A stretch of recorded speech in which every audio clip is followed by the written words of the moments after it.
خلاص هذاكر، بس الأول هنزل أجيب كيس بسكوت وهعدي على المكتبة هجيب منها قلم، وبعدين هروح أعمل كوباية شاي وأخيرا هذاكر. هنعرف في الفيديو ده إزاي نتخلص من حرف الهاء أو مشكلة التسويف.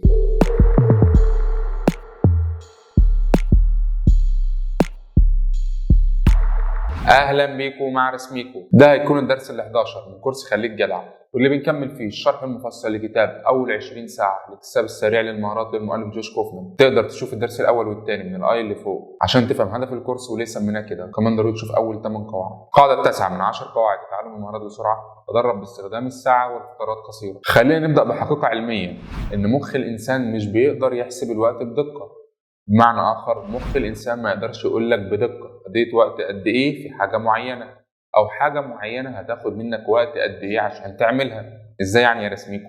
أبسطها لك يا برو. يعني لو الحاجة على هواك الوقت بيعدي بسرعة، مثلا بتلعب ببجي ممكن ال5 ساعات يعدوا كأنهم ساعة، ولو الحاجة مش على هواك ال5 دقايق بيعدوا كأنهم ساعات.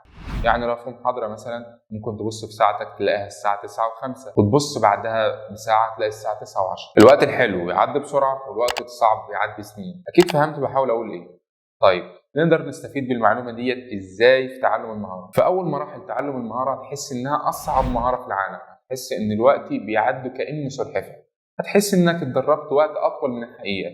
ليه بقى؟ لأن مخك مش بيقدر يحسب الوقت بدقة، والوقت الصعب زي ما عرفنا بيعدي ببطء. فلو ما حسبتش انت قعدت تتدرب وقت قد ايه، ممكن مخك يقول لك مثلا انت بقالك ساعتين وانت في الحقيقه لسه بادئ تتدرب. الفكره في القاعده ديت انك تتدرب باستخدام الساعه او بنظام الجلسات او باسلوب بومودورو، كلها مسميات لنفس الفكره. هتجيب تايمر او تفتح التايمر على برنامج الساعه على الموبايل، او تستخدم اي تطبيق بومودورو، تضبط الوقت بتاعك على 25 دقيقه تتدرب فيهم، 5 دقائق راحه. معلش يا برو، 5 دقائق ايه راحه؟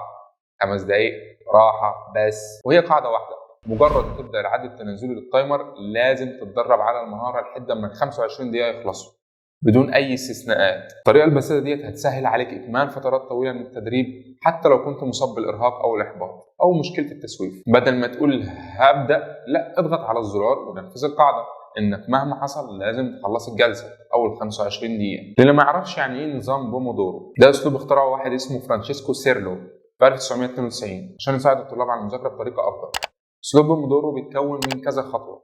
اول خطوه، شوف مهمه او تاسك لازم تخلصه، مثلا وراك امتحان لازم تذاكر له. رقم 2، اظبط التايمر بتاعك او ساعه نقاطي على جلسه بومودورو اللي هي 25 دقيقه. رقم 3، اعمل التاسك لحد ما الوقت يخلص اللي هم 25 دقيقه. رقم 4، ادي لنفسك 5 دقائق راحه. رقم 5، كل 4 جلسات ورا بعض ليك نص ساعه راحه. ده ببساطه اسلوب بومودورو. جوش كوفمان بينصحك انك تخصص من 3 ل 5 جلسات كل يوم. كل ما تزود فتره التدريب المستمر بدون توقف زادت سرعتك في اكتساب المهاره. بسيطه. المقوله بتاعت النهارده لفرانشيسكو سيرلو اللي هو مخترع نظام البومودورو بيقول: قلل الجهد الناتج عن ضغط الوقت باستخدام اسلوب بومودورو. هي مش مقولة قوية زي مقولات تانية، بس هو جبر خواطر يا جماعة. هو اسلوب بومودورو يعني يساعدني وهيساعدك ان شاء الله. قول لي بقى يا برو، هتعمل اشتراك امتى ان شاء الله؟ في الفيديو الجاي هنعرف ليه الكمية اهم من الوقت. لو مهتم بالمحتوى ده ما تنساش تعمل اللي عليك وخليك جدع.